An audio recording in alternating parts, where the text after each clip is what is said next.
I recently chronicled a D&D campaign on TikTok where my players started with absolutely no knowledge of their characters, and the characters started with amnesia. We ran this campaign in 8 sessions over 2 weeks. The initial video about this blew up a little bit on TikTok, and so I wanted to put all the recaps together for people to be able to watch in one place. So I'm not going to re-record them all, but here's the introduction video and all the session recaps strung together. I hope you enjoy the story.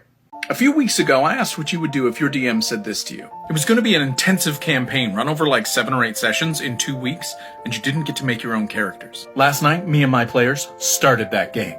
So here's the gist. I sent each of the players art for everyone else's character, but not their own. Then I told them after a blinding light, they came to in a large room that had been absolutely trashed. Sections of the wall, the ceiling missing.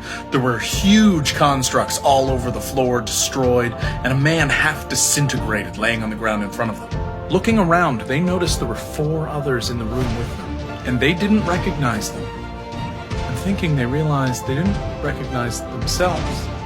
They couldn't seem to remember their name or anything. And so the players began to interact with one another and kind of explore themselves. They didn't have character sheets. I got them to put blank sheets in front of themselves, and I told them things about themselves that they discovered as we went through the session. The players had a blast learning about themselves through the way other people described them and the bits of themselves that they were able to see. And by the end of the first session, they still only sort of knew themselves. They had learned their names from an NPC, and some of them knew their races, but not all of them, and none of them knew what class they were yet. They just had a really general idea of their character's abilities, and they know that they're really powerful. The whole thing went awesome, and they're really excited for tomorrow's session. We're 2 sessions in. 3rd session is tonight. So here's a summary of what's been going on. Players came to in the aftermath of a battle, a bright light, and suddenly they realized they didn't know anything. There were huge constructs destroyed on the ground, a half-disintegrated man on the floor, and 4 other strangers looking equally confused. They did a bit of investigation, tried some insight to learn some stuff about themselves and their ability, and then they started looking around the room. The one that came to be known as Silfreya noticed there was a magical spot on the wall, so she went to investigate it, while Dreos and Riza went to look outside. The magic spot on the wall turned out to be a mouth, which opened and began speaking. The mouth didn't introduce itself, but it told Silfreya that on his defeat he had a contingency that destroyed their memories. The mouth seemed to think that not having their recent memories would bring them back into being better people. Outside, they could see that they were in some sort of citadel structure that had fallen. There were soldiers everywhere. They were taking prisoners and items to a large airship that flew overhead. A messenger came and gave a note that invited the 5 winds of Naran Hall to come to the Indomitable. In that moment, one of the constructs awoke, and the adventurers had to fight it, not really having any idea what they were doing. After the battle, they told the messenger that they would return on the airship to the capital, and had the messenger address them each by name. Now, they all knew their names and titles. In the 2nd session, they went and found the office of the wizard in a castle within the citadel. They found it very conspicuous. There were no mirrors present whatsoever. There they met a plant that Riza used her powers to speak to, and then named Little Riza. They discovered that the chandelier was the key to opening a secret room. Silfreya attempted to use her magic to light the candles, accidentally casting fireball on all her companions. But the room opened. They found a simple bedroom that obviously belonged to the disintegrated man, and then went to join the airship. They entered into a corridor that was entirely new, and that's when they got their first look at themselves. On the Indomitable, they met Admiral Orleus, who seemed to have a past history with Nelvana. When they were taken to their deck, they found that they each had a bedroom tailored to what appeared to be their interests. They also spoke to the Emperor, who seemed to be able to see them through the mirror in the room. While in her room, Imrim discovered that if she removes her mask, she can no longer see, even though she's still somewhat aware of her surroundings. The winds convinced the Admiral to let them go see a tablet that the Emperor insisted no one see before it was brought to him. Nelvana investigated the tablet without touching it, and found that it was written in some sort of celestial language, and that her holy symbol seemed to resonate with it. Still uncertain of themselves, but their condition a secret, they turned in for the night and traveled to the capital. So yesterday we did the 3rd session of my Amnesia campaign, and the players still don't have the character sheets yet. Here's the summary. So they spent the night on the airship, the Indomitable. In the morning, they were summoned to meet with the Emperor. Entering his throne room, they found it entirely mirrored, and sitting in the throne was a very metallic-looking man. The announcer announced the Emperor by title, at which point the Emperor stood from his throne and sang a short song welcoming the 5 winds of Naranjal back to the capital. He then dismissed everyone else in the room and met with the 5 winds alone, calling them companions and speaking with them very informally. He summoned a table and chairs from the mirrored floor, sat with the party, and discussed the plans going forward. Plans that sounded like they involved touching the powers of the gods and remaking men's hearts. The party was then told they had an hour and were escorted back to their own small community. At that point, they each had an opportunity to enter their homes. They all entered Nelvane's first. It was simple, and it contained a shrine flanked by bookshelves, covered in small, urn-like vials that Nelvane suspects are full of ashes. She found a journal upstairs, but it was sparse and she hasn't had a chance to really go through it. So Freya entered her home running face first into a female Ifrit who was very upset at her absence. So Freya played coy for a moment, but then found her fire spirit speaking to the Ifrit, giving away their secrets. The Ifrit was delighted by the ridiculous circumstance so Freya has found herself in, and insisted on traveling with her in her bottle. Dreos found his home uncomfortably empty. A shrine in the back built in honor of a fallen warrior. A painting clearly done by hand. Himself and another large leonin standing in a picturesque scene. The large man with his hand on Dreos' shoulder. Risa found her home was a greenhouse full of animals, some of which had metallic parts grafted on to replace what were clearly missing limbs. She found a circle of mushrooms in the back that led through to the Feywild, where a pair of pixies told her that they had brought her to life when they found her broken in a field and they just filled her with seeds and pixie dust. Imran entered her home and found a man very happy to see her. The man turned out to be her husband, Azia, and he was quick to realize that there was something clearly wrong with her. And so he was able to fill them in on information about their time adventuring with the Emperor prior to his rise, and the loss of Dreos' pride that had led to that point, and how the Emperor was looking for some sort of powers that were going to let them make the world a better place. But Eziel clearly found all this kind of crazy, and we ended with them reconvening before returning to the palace. So I'll tell you a little bit about the Emperor, but I can't tell you too much because the players still don't remember, so they don't really know other than things they've been told and their recent interaction with him. So when the players were brought into the throne room, the Emperor was announced. Introducing the unbreakable steel, Lord of Mirrors, King of Kings, His lustrous grace, Emperor Caxandrix. So they know that they're held in tight counsel with him and that at some point they used to adventure with him. And they know from talking to Imram's husband that they came from fairly humble roots, and that after Dreos' family was destroyed, Kex helped to rouse Dreos and an army to overthrow the one who destroyed them, which is what started his reign. They also know that he seems to be able to see through any mirror present. And they've inferred from the charming magic of his voice and the fact that he greeted them with song that he was probably some sort of bard. Like a tornado, you whirl into battle. Fury so great, my mirrors they rattle. Shout from the rooftops, in the streets tell them all. Home are the winds of Naranjal. Home are the winds of Naranjal. They also noticed, when only with them, he seemed a little crazy. Dungeon Master's Log, Session 4. So they had just returned at Nelvane's house after investigating all of their own houses. While they were gone, Nelvane had a chance to look around and realize that she has a friendly raven that lives on her roof named Dusk, who she usually brings back shinies for. When they all reconvened, Imran gave them the information that she had learned from her husband Eziel. After seeing what had been in his house and hearing the story of his clan's fall from Eziel, Dreos was conflicted. Dusk alerted them that someone was in the mirror upstairs, and they went up and received new orders from the Emperor. Some of the gods had somehow found out about the tablet, although they only knew that it was a powerful artifact. And while the Emperor claimed he had been able to rebuff Thor, Ares was sending emissaries to see the artifact. The Emperor told them that the tablet had been given to Athenon in the 5th library so that he could research it, and that they were to go prevent the emissaries from meeting with him, through whatever means necessary. The 5 Winds were conflicted about what they should do because the Emperor's goals seemed a little crazy. But Drios knows that he had followed him and that the Emperor had helped him get revenge for the loss of his people. He was uncertain about giving up that loyalty.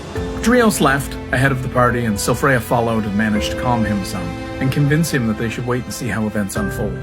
The party went to the palace and was given a mirror to take with them, as ordered, and then teleported to the 5th library.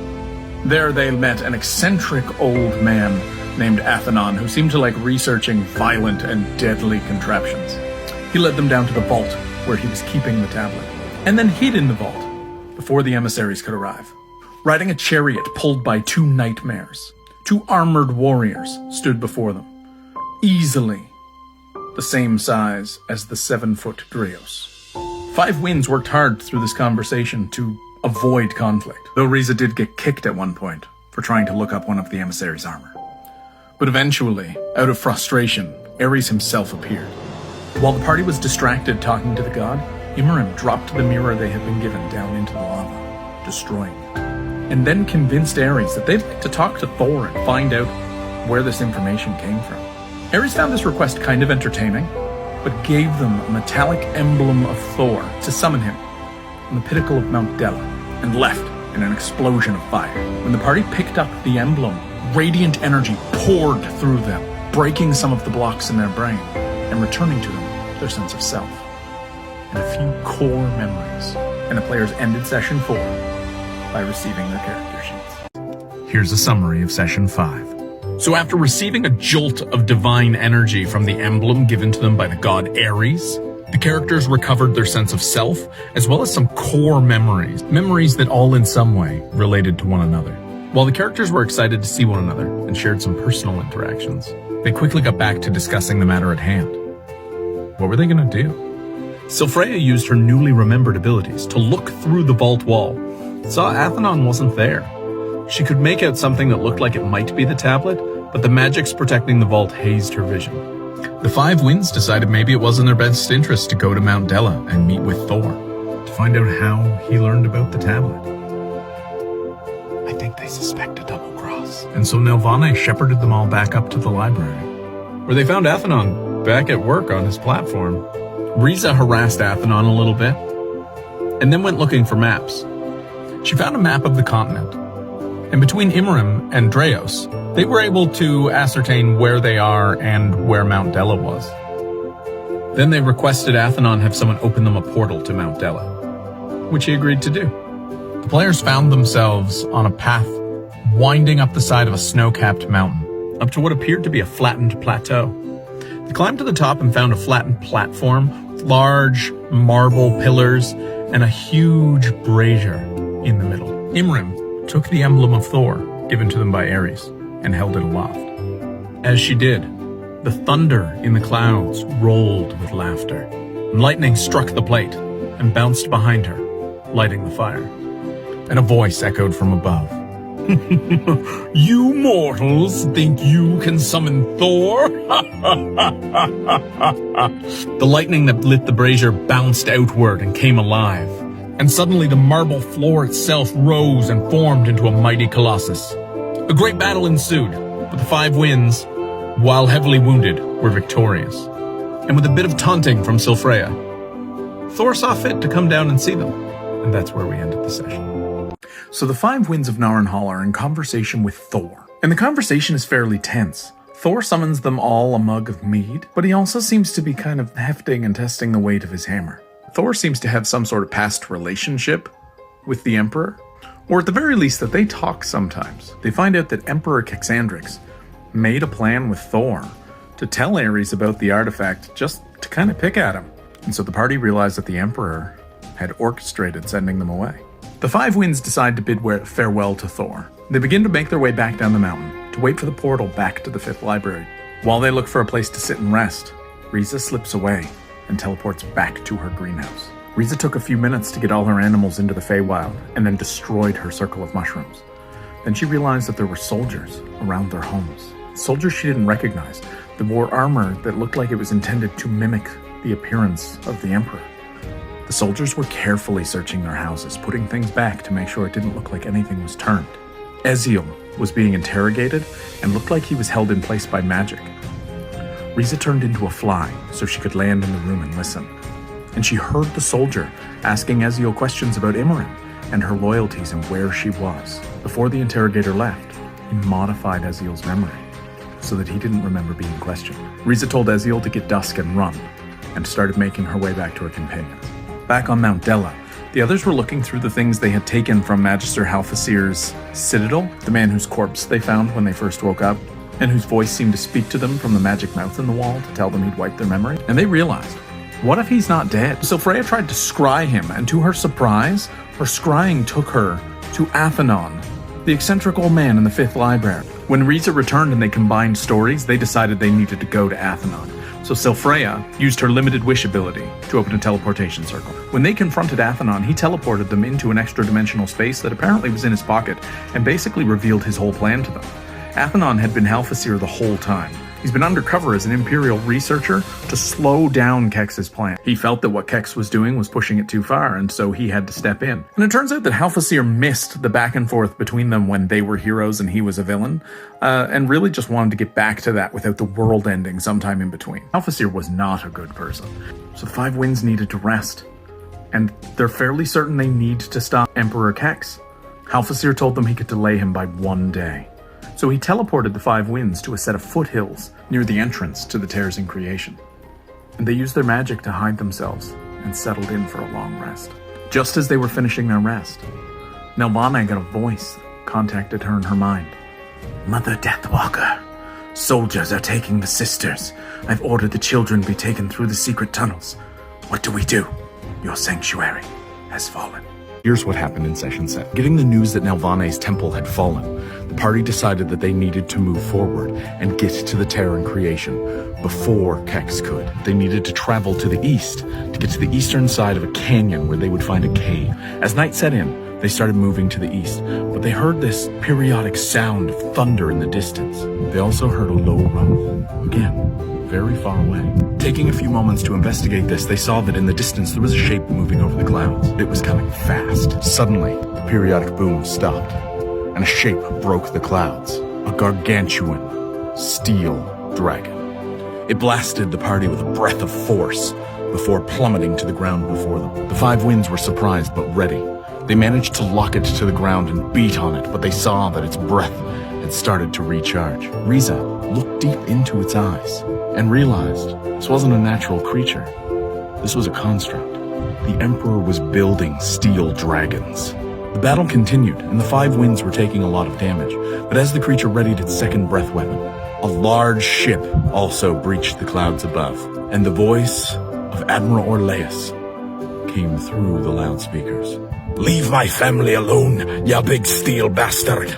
All cannons fire! Cannonballs rained down on the dragon, and its breath weapon was deflected somewhat. The dragon tore free of its binds and leapt into the air, but the 5 Winds kept up the fight, with renewed morale since the arrival of the Indomitable. And finally, Silfreya loosed one of the motes from her crown of stars, shattered the inside of the dragon, raining shards of steel. Orleus greeted them, told them that there were more dragons on the way and that he would head them off and buy the 5 Winds time. He tossed them his cap, wished them good luck, and told them he'd see them after the battle. Silfreya scooped up his hat, found a couple of potions and a note for Nelvane, and the 5 Winds carried on to the east as quickly as they could. They found the river canyon. By communing with nature, Riza found out that there was a celestial and some sort of powerful interplanar breach nearby. Imran, as celestials were one of her favorite prey, was able to lead the party to a crevice in the canyon wall. There, Halfasir in the form of Athanon appeared before them. He had some sort of large armature with crystals set in it. He passed it to Dreos and said, "Give this to Nelvane. Have her wear it on her arm and focus her divine energies through it, and it may be enough to remove the mirrored shell he wears." And so the heroes prepared to enter Silfreya's bottle for a short rest before carrying on to find the Terran creation and stop the Emperor. Here's the recap of the finale. Nelvane mounted the device that Athanon had given them onto her arm, and the adventurers moved deeper into the cavern. before deciding to take their short rest. They decided to load into Silfreya's bottle to have a short rest in the cushioned decadence. After the rest, Riza tried scrying on Emperor Kexandrix. She saw him and an army of soldiers marching in step toward the canyon. In his hand was the tablet with black and gold tendrils of energy flowing off of it up his arm. The 5 winds pressed on, trying to find a choke point. Hearing the army pouring down the tunnels behind them, they squeezed through a small space into an open cavern and decided to stand their ground. At the back of the cavern was some sort of doorway with bright white light obscuring their vision. Silfreya cast a massive darkness in the tunnel they had come through, cloaking it in gibbering, horrifying voices that harmed those that passed through it. As the army poured in, they saw that they were some sort of automatons, and each one of them had a visor that was a perfect mirror. Imran, who was able to see through the magical darkness, would tell the party what was happening within. Periodically, Emperor Kex would have his face appear in one of the automatons' mirrors, and he would speak to the party, appealing to them to give up and stand down.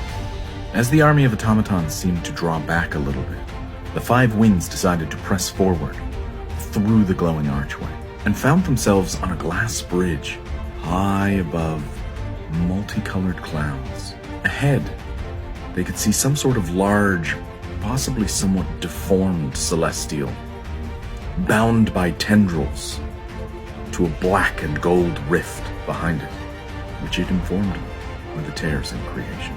It told them that the tears couldn't be controlled by anyone without the tablet, and that no one else had business there. It shared bits of information with them, but then the tendrils of the tears themselves pulled it in, and it was seemingly destroyed.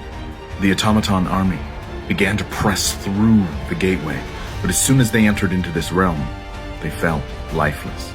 They piled like a swarm, pushing forward, falling off of the glass bridge, and Kex's face appeared in one of them, and told Dreos, "You cannot stop me," and used the mirror to teleport into the room. Battle with Emperor Kexandrix was vicious.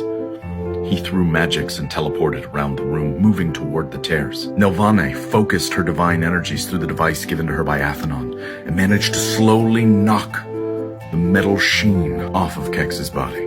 Kex, using his powers of charm, suggested that the group stop harming him. Most were able to overcome, but Dreos succumbed to the magical charm of his voice. Thinking quickly, and against all the warnings they'd received, Dreos moved forward and grabbed the tablet from Kex's hand.